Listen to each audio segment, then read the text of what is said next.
Dan saudara, berbicara mengenai kondisi dampak yang terjadi di wilayah Sulawesi Tengah akibat tsunami dan juga gempa yang terjadi di sana, citra satelit menunjukkan kondisi sebelum dan sesudah gempa di Sulawesi Tengah, saudara.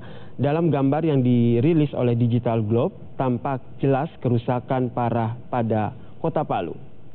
Seperti yang Anda saksikan di layar kaca Anda, saudara, beginilah penampakan Kota Palu sebelum serta sesudah terjangan bencana gempa dan juga tsunami. Visual sebelah kiri adalah sebelum gempa dan juga tsunami, sementara itu sebelah kanan adalah setelahnya.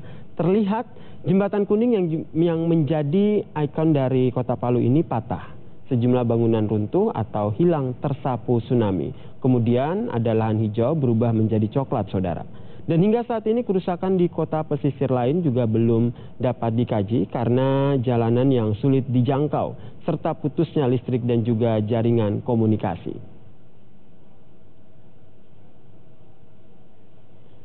Dan meski kondisi belum aman, sejumlah warga Palu, Sulawesi Tengah kembali ke tempat tinggal mereka. Warga mencari harta benda mereka di rumah mereka, saudara. Di rumah yang kini telah menjadi puing-puing, warga mencari harta benda yang tersisa. Sementara untuk menuju ke rumah, banyak warga harus melewati perjalanan yang tidak mudah. Mereka hanya bisa berjalan kaki karena jalanan rusak parah akibat terjangan gempa dan juga tsunami. Namun ada pula warga yang bisa menggunakan sepeda motor untuk menjangkau daerah rumah mereka.